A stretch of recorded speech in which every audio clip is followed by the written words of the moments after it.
Looking at the violent scenes played out on the streets of Cairo yesterday and through the night, one thought struck me. That is, if this were to take place in America, it would have been a bloodbath.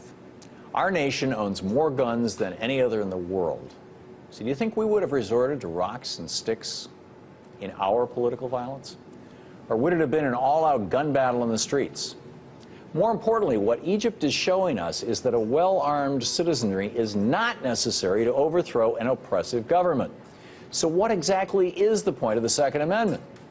Here to offer his take on this issue is Seton Motley, president of lessgovernment.org. Good to see you, Tom. Good to see you again. Welcome back to our program. Thank you very much. We have bloodbaths that have been avoided in Canada, in Australia, any number of countries that have separated from the UK, from other provincial or other colonial powers without violence.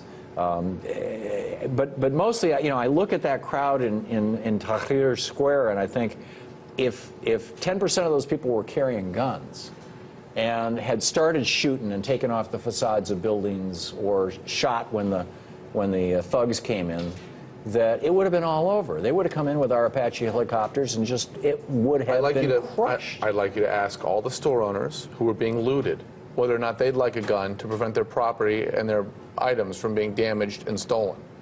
I'd like you to ask the people who were hurt by the brutish behavior from both directions. You're talking, you realize, a small minority of the millions of people who showed up. You're willing to trade off a few store owners being able to shoot up somebody coming in your store for an entire society. There's a reason. Look at these numbers. The old saw, an armed society is a polite society. That's BS. It's absolutely true. The rate of privately owned guns in 179 countries. Egypt is 115. We're number one.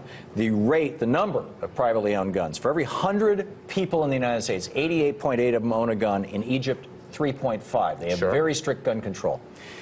Gun homicides in Egypt, 3.3 out of 100, in the U.S., excuse me, 3.3 out of 100,000. In Egypt, 0.17%. So? It's suicides, 7.35 per 100,000 in the U.S. In Egypt, 0.03%. A gun is a tool, It's a less violent society. It's not filled with guns. No, it's not. No, there's more robberies. There's more. If you look at all homicides in the United States, we have 9.93 homicides per 100,000 people. In Egypt, it's 0.59, less than 1. It is a less violent society. No, it's not. It's a less armed society. Well, I'm saying that there's an association. But there's more to violence than just homicides. There's robberies, there's rapes, there's all kinds of crimes that happen because these people aren't armed to defend themselves. And are you suggesting that if Gandhi and the people of India had shot at the British rather than sitting there and saying, no, if Martin Luther King had come packing heat down the Have I said either one of those things? No. What I'm saying is... you implicitly are, the Rodney King riots in '92, the only stores that didn't get damaged were the ones where the store owners sat on the roof of their stores with guns. This isn't about the property of store owners, Seton. Sure this is about the quality of life in a society and civilization. What kind of quality of life do you have? 2 million people showing up in Tahrir Square saying, we are going to peacefully protest, having face painting for little kids over on the side, saying we care about what's going on in our society and in this society, and then people come in and they're not even using guns, the thugs. They're using sticks and stones because that's a largely demilitarized society.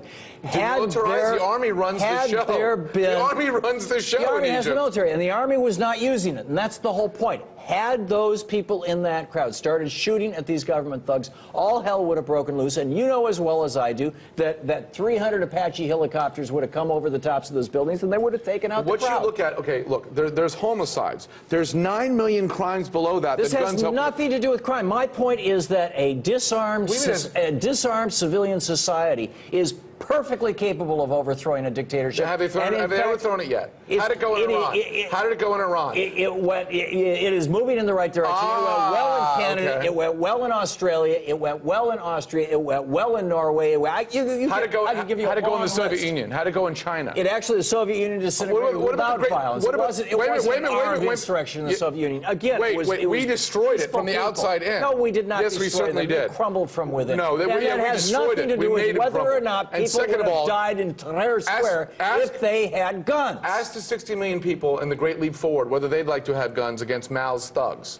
It would have been another bloodbath. Well, it was already a bloodbath. 60 million doesn't qualify as a bloodbath? 60 million doesn't qualify? Well, I'll tell you what, the 60 million that got killed were innocent peasants. I'd rather have some of the bad guys die. Many of the 60 million who got killed died from famine. About 27 million. And it was an enforced famine by Mao's thugs. Now, I would much rather have... Arguably the result of his economic policies. I'd rather have... But we're not debating Mao Zedong. No, I'm debating whether the people in Tahrir Square should have had guns. Sure. And I'm saying no. Well, guess what? A, you don't live there. B, we have a Second Amendment. They don't, unfortunately for them. If you want to undo the Second Amendment... Where's our well-regulated militia? It's a citizen militia. Everybody's a citizen. Everybody's a potential member of the militia. So where is this militia that you're as a well-armed citizen, I'm assuming, a potential member? I don't own any guns. Okay, so where are my brother owns a gun. Everybody robbed me. I don't own any guns. so I'll hang a sign on my door. You and I both know that the Second Amendment was not written so that people could overthrow a government. Yes, it was. It was defended. It was defended itself from the government. Absolutely it was. It was based on the Constitution of Philadelphia. It was based on long letters about the whole point of the Second Amendment is to end the standing army. Because the standing army was the threat during times of peace. Every one of the Bill of Rights was to protect the people from the government. Every single one of them. Freedom of speech, not from corporations, the government. Part of the freedom government of assembly. The Second Amendment was trying to protect was freedom from the army. No, it was freedom from the government overthrowing. Come on, see. Read the Federalist Papers. I have read the Federalist Papers. You're not reading them properly. Read Jefferson's letters. Read Jefferson lost almost every argument he had in the Constitutional Convention. That's absolutely not true. Yes, it is. Jefferson was the one who demanded a Bill of Rights. But in fact, he threatened to pull Virginia out without a Bill of Rights, and he wrote the first draft of it. And in that first draft, there was this thing. And where did it end up? No standing armies except in times of peace. Where did it end up? It got transformed into the Second Amendment. No, it got changed because they didn't like that. It was a compromise. It was not. It was a win. Seton Motley. It was a win for freedom. It's a compromise. Yeah. Okay. Right now.